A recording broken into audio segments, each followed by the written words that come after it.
माझं नाव सोनाली शिवाजी गायकवाड. मला गावातल्या लोकांनी माझ्या नवऱ्याला जीव मारल्याचा प्रयत्न केला होता. नवऱ्याला 7-8 टाके पडले होते. ही घटना होऊन पण मला कमीत कमी 2 ते 3 महिने होत आले. मग तरी पण DYSPच्या ऑफिसला गेलं का DYSP म्हणताय की तुमचं काही काम नाही, तुम्ही येऊ नका. आरोपी तर आमच्या समोरच फिरते, ती समोरच शिव्या देते, ती घरावर दगड टाकते, ती असं दारू पिऊन इज्जतीवर शिव्या देते, ती मागत्यावर तुम्ही राहायचं नाही तर म्हणते ती. मग रेशनला जाऊ देत नाही ती, दुकानला जाऊ देत नाही ती, पाणी भरू देत नाही ती. नवऱ्याला गावात हिंडा लागलं काय मागते भिंडा, तुझं काय काम आहे गावामध्ये, असं सहज म्हणते ती. मग एवढा अन्याय अत्याचार व्हायला लागला तरी पण DYSP म्हणताय की तुमचं काय काम नाही, तुम्ही येऊच नका. मग आम्ही सांगायचं कुणाला, बोलायचं कुणाला, म्हणायचं कुणाला. नवऱ्याला 9-10 टाके डोक्याला पडली होती. नवरा 3-4 तास शुद्धीवर आला नव्हता. आम्ही धाराशिव सिव्हिल मध्ये हॉस्पिटलमध्ये ऍडमिट होतो. आम्ही 8 दिवस तर ऍडमिट होतो. आम्ही ऍडमिट असताना पण आमच्यावर खोटा गुन्हा दाखल केला त्यांनी आणि आम्हाला घरी येऊन दमदाटी करून लाथा बुक्या मारीन, असं करीन म्हणून माझ्या सासूला म्हणली की तू आवाज खाली करून बोलायचं, आतमध्ये यायचं नाही, तुझा काय सन्मान नाही. सासूनं मग तिच्या लेकाला मारहाण झाली, सुनाला मारहाण झाली. आम्ही शुद्धीवर नव्हतो, मग बोलायचं कोणी ह्या पोलिसांना. आणि असं जर त्यावेळेस प्रत्येकांना दबाव घेतला, दबाव खाली घेतलं, असं उद्धटवाणी बोललं तर आम्ही मग जायचं कुणाला, मागायचा कुठं नाही. मग हे अन्याय अत्याचार आम्ही जवळ घरी जात नाही तोवर का नाही त्या आरोपी अटक झाली पाहिजे. त्या आरोपीचा आम्हाला खूप त्रास आहे. आम्हाला त्यांनी जगणं मुश्किल केलंय. गावामध्ये जीव मारण्याची धमकी रोजच्या दिवसानं आम्ही त्यांच्या ऐकतो. माझं नाव महेश डोलारे. मी युवा भीमसेना सामाजिक संघटनेचा संस्थापक अध्यक्ष आहे. अट्रॉसिटी कायदा हे अनुसूचित जाती जमातीच्या संरक्षणासाठी कायदा आहे, परंतु या ठिकाणी प्रशासन या ठिकाणी योग्य पद्धतीनं ते कायदा राबवत नाही. आज तुळजापूर तालुक्यामध्ये जवळपास 2 महिन्यात 3 महिन्यात 4 घटना घडले, 3-4 घटना घडले, परंतु या ठिकाणी अट्रॉसिटी सारखा गुन्हा दाखल असताना एकही आरोपी अटक नाही. उलट आमच्या समाजाला या ठिकाणी DYSP सारखा IPS अधिकारी या ठिकाणी आरवेची भाषा करून त्यांना तुम्ही खोटे अट्रॉसिटी केले असं या ठिकाणी DYSP म्हणतात. मला या माध्यमातून DYSPला विचारायचं आहे, सवाल विचारायचा आहे की ज्यावेळी अट्रॉसिटीचा गुन्हा दाखल तुम्ही करता त्यावेळी तपास अंतर्गत, साक्षी अंतर्गत तुम्हीच तपास करता, मग गुन्हा दाखल करता. तुम्ही जर गुन्हा दाखल करत असला, तुम्हाला माहिती होतं की खोटे अट्रॉसिटी आहे, तर तुम्ही गुन्हाच कसा काय दाखल करून घेतला. आणि जवळपास 3 घटना घडल्यात, 2 महिन्यात 3 घटना, तरी देखील आरोपी अटक नाही. कायद्याचा फायदा तुम्ही घेता म्हणतात. अहो, कायदाच नीट तुम्ही राबवत नसाल तर फायदा कसा घेणार. आणि या ठिकाणी अहिल्यानगर सोन्याई या ठिकाणी मातंग समाजाच्या युवकाला जीवे मारण्याच्या उद्देशानं त्याला बेदम मारहाण करून त्याच्या डोळ्यात चाकू घुसवला. म्हणजे सरासर या ठिकाणी एक मातंग समाज असेल, दलित समाज असेल, यांच्यावर अन्याय अत्याचाराची मालिका सुरू आहे. परंतु एकही गृहमंत्री असतील, मुख्यमंत्री असतील, कुठलेही शासन प्रशासन या ठिकाणी दखल घेत नाही.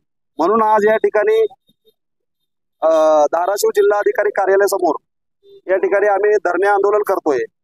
माननीय जिल्हाधिकारी साहेबांना भेटून त्या ठिकाणी आम्ही सविस्तर घटना सांगितल्यानंतर साहेबांनी तुरंत DYSPला फोन लावून तात्काळ त्या आरोपीला अटक करा, आमच्या समोर त्या ठिकाणी केलं. तर आम्हाला म्हणले की तुम्ही उपोषण मागे घ्या, योग्य ती कारवाई आम्ही करू. आम्हाला असं आश्वासन दिलं आणि ते करतील असं आम्हाला आहे. परंतु या ठिकाणी ही गाव गुंडावरती चालणारा हा जो जे काही लोक आहेत त्यांना कडक शासन झालं पाहिजे, तरच या म्हणजे लोकाला त्याचा कायद्याचा चाप बसेल. या माध्यमातून मी एवढंच बोलतो. आज आपण उपोषणाला बसलेला काय मागणी, काय प्रकरण आहे? मागण्या काय आहे त्या, मला विनाकारण मारलं, मागील अट्रॉसिटी भावाने केलेली ती मिटवून घे म्हणण्यासाठी मला सारखं टॉर्चर होता, मला सारखंच बोलवून घेत होती. मी काय गेलो नाही तिथं. मग मला 1 तारखेला बकरं बलिदान दिवशी मला तिथं अडवलं त्याने. म्हणले डायरेक्ट म्हणले ते भावानं तुझ्या अट्रॉसिटी केलेली आहे ती माघारी काढून घ्यायला लाव, आमच्या मेहुण्यावरती आहे, नाहीतर तो तुला पण मारतो आणि तुझ्या भावाला पण मारतो. मी म्हणलं मला बोलण्याच्या ऐवजी त्या भावाला जाऊन बोला, काय असेल ते तुमचं मिटल. मग त्यामुळं मला म्हणले मागा तुला एवढा माज कशाचा आहे, म्हणून डायरेक्ट माझ्या मारहाण चालू केली, मला शिवीगाळ चालू केली, जातीवादक शिव्या द्यायला लागली घाण घाण. तुझी अवकात नाही, तुमची अवकात नाही, तुझं पण मुंडकं कापतो, तुझ्या भावाचं पण कापतो. मग तिथं आमची बोलणं चालणं होतं, मला एकानं मारलं येऊन. मारलं की मी तिथून पळालो. पळाल्यानंतर एक गाडी आली स्कोडा पांढरी महागटनं. मग मला डायरेक्ट गाडीनं स्कोडा गाडीनं उडवलं. उडून लांब पडल्यानंतर मला त्या गाडीतनं उतरले. एक जणानं कोयता मारला, एक जणानं तलवार मारली मांडीवर माझ्या. तरी पण मी उठून पळताना माझ्या भाऊईला इथं नरड्यावर हाणालते कोयता, माझ्या भाऊईला लागला. उठून पळताना माझ्या तोंडावर लाथा मारल्या, तोंडावर थुंकले, अजून याला खलास करा म्हणायला लागले. तरी पण मी उठून तिथून पळालो. ही पोलीस स्टेशन मध्ये, आपल्या तुळजापूरच्या पोलीस स्टेशन मध्ये गुन्हा दाखल केला. त्याच्यामध्ये काय कलम पण वाढवले नाही, ते अट्रॉसिटी जेवढे कलम आहे तेवढे पण वाढवले. मला 70 टाके आहे, ते 70 पेक्षा अधिक जादा आहे ते, पण 70 सांगतो मी.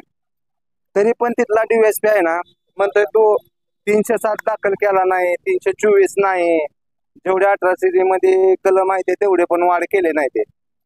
मग तिथला DSP म्हणतोय मी स्वतः मारून घेतलंय माझ्या हातानं, 70 टाक्याचं मी स्वतः मारून घेतो का. निलेश देशमुख आहे ते. इथं SP मॅडम पशी पण आलतो आम्ही, मी स्वतः आत्मदानाचा प्रयत्न पण केलता. SP मॅडम पण खोटं आश्वासन दिलं मला, काय त्यांनी पण परत काय दखल घेतली नाही. आज ते फक्त लेखी अर्ज देतो म्हणले होते, मला जबाब वाढव, म्हणजे मला म्हणले जा तू घरी, तुझा घरी येऊन जबाब घेतो आम्ही, तुला लेखी देतो आम्ही. मग आज 24 तारखेला आत्मदानाचा प्रयत्न होता, त्याच्यापासून अजून मला SP मॅडमचा पण फोन नाही, किंवा त्यांच्या हाताखाली कोण आहे ते त्यांचा पण फोन नाही. त्यामुळं आज मी इथं रात्री DSP ऑफिसला गेलतो, पण मला मध्ये येऊ दिलं नाही त्यानं. मी सारखं तिथं गेलो की मला हे चल बाहेर, याला बाहेर काढा म्हणते ते, म्हणजे जे सोबत आहे माझ्या त्याला मध्ये घेतात, मला बाहेर काढते ते. हे चल याला बाहेर काढा म्हणते ते, वाकडं बोलतंय असं तसं. पण स्वतः DSP चे नातेवाईक आहे ते, त्यामुळे त्यांनी दबावादबी करण्याचा प्रयत्न चालू आहे. माझी एवढीच इच्छा आहे, फक्त त्याला सह आरोपी करावं. जे निलेश देशमुख DSP साहेब आहे ते, त्याला सह आरोपी करावं. दीपक भागवत पारदे, राहणार तुळजापूर.